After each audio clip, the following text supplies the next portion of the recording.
কষ্ট করে ওকে নাচ করানো হয়েছে, ওসব মেডেল ফেডেলের কোনো দরকার নেই। এসো এসো, এদিকে এসো।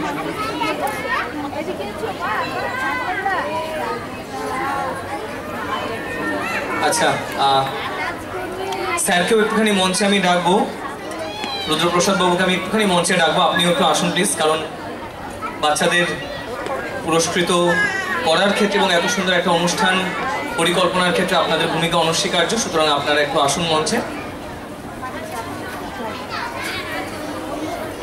আমরা পুলিশদের গলায় মেডেল পরিয়ে দিচ্ছি। কে বলতে পারে এদের থেকেই কেউ না কেউ একটা সৎ পুলিশ অফিসার আমরা পেতে চলেছি।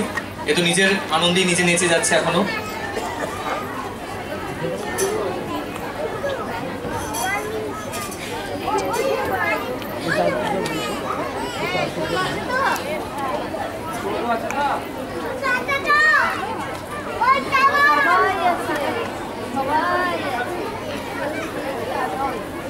আমাদের কিন্তু বারবার আপনাদের কাছে একটা অনুরোধ রয়েছে যে পুরস্কার প্রদানের সময় আপনারা ছবি নিচ্ছেন নিন, কিন্তু একটু মঞ্চের সামনেটা ছাড়লে খুব ভালো লাগে, কারণ একটা তো ডেকোরেশন করাও হয়েছে, সেটা সবার কাছে যাতে পৌঁছয়, সবাই যাতে দেখতে পারে।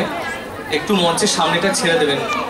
একদম ভীষণ ভিড় হয়ে যাচ্ছে, যার ফলে কিন্তু পেছনে যারা বসে আছেন, যারা অভিভাবক নন কিন্তু আমাদের ডাকে সাড়া দিয়েছেন, সেই গেস্টদের কিন্তু একটু সমস্যা কিন্তু হচ্ছে। আপনারা একটু মঞ্চের সামনেটা ছেড়ে দেবেন।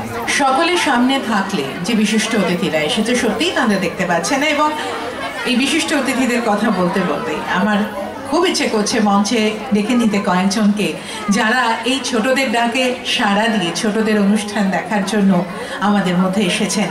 ডক্টর সৌম্যজিৎ রায়চৌধুরী, বিশিষ্ট চর্মরোগ বিশেষজ্ঞ, তিনি আমাদের মধ্যে এসেছে। তাকে একটু মঞ্চে আসার জন্য অনুরোধ করছি। অনুরোধ করি ডক্টর মৌমিতা সরকার, বিশিষ্ট চিকিৎসক, তিনি একটু মঞ্চে আসবেন, তার কাছে আমাদের অনুরোধ। একই সঙ্গে আমরা পেয়েছি সারাকাছি রামকৃষ্ণ মিশনের সহকারী অধ্যক্ষ এবং বিশিষ্ট লেখক মাননীয় সুদীপ্ত চক্রবর্তী মহাশয়কে। আমরা তাকে একটু মঞ্চে আসার জন্য অনুরোধ করছি।